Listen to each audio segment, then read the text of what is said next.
ప్రజా విజయోత్సవాల్లో భాగంగా మహబూబ్ నగర్ వేదికగా రైతులకు సీఎం రేవంత్ రెడ్డి వరాలు జలుకురిపించారు. సాంకేతిక కారణాలతో నిలిచిపోయిన రుణమాఫీ డబ్బులను విడుదల చేశారు. దాదాపు 3 లక్షల మంది రైతులకు 3,000 కోట్లను 4వ విడతగా రాష్ట్ర సర్కార్ అందించనుంది.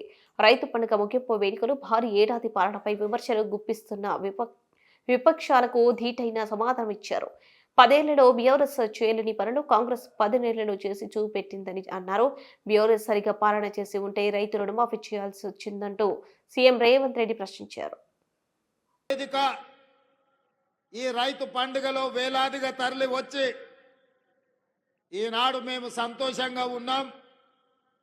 సంవత్సర పరిపాలనలో ఈ ప్రభుత్వం ప్రజాప్రభుత్వం 54,000 కోట్ల రూపాయలు రైతుల కోసం ఖర్చు పెట్టినందుకు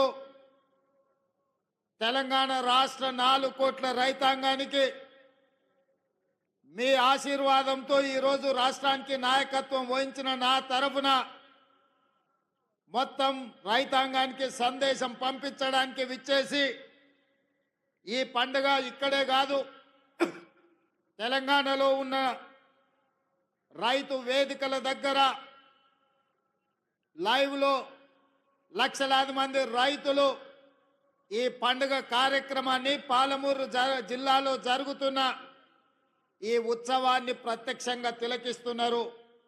ఈ అన్ని ఏర్పాట్లు చేసిన తెలంగాణ చీఫ్ సెక్రటరీ గారు, వ్యవసాయ శాఖ అధికారులు, వివిధ రైతు వేదికలల్లో ఈ కార్యక్రమాన్ని నిర్వహిస్తున్న అధికారుల అందరికీ కూడా మనస్ఫూర్తిగా అభినందనలు తెలియజేస్తున్నా. మిత్రులారా, నవంబర్ 30, 2023కు ఈ దేశ రాజకీయాలలోనే ఒక గొప్ప ప్రాధాన్యత ఉన్నది. ఈ సందర్భంగా తెలంగాణ 4 కోట్ల ప్రజలకు నేను గుర్తు చేయదలుచుకున్నా.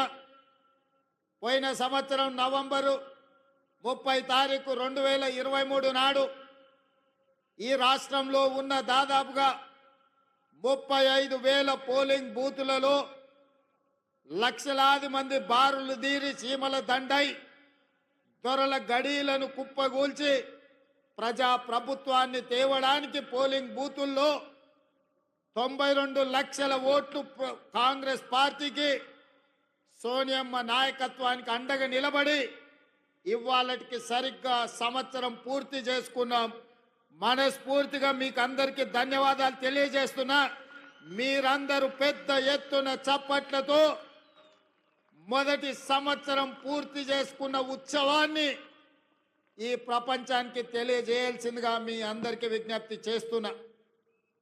మిత్రులారా, నవంబర్ 30, 2023 నాడు ఏ ఉత్సాహంతో, ఏ అభిమానంతో, ఏ గుండె ధైర్యంతో ఈ పాలమూరు బిడ్డను ఆశీర్వదించాలని ఈ గడ్డంతా అండగా నిలబడి ఈ జిల్లా అంతా ఏకోన్ముఖమై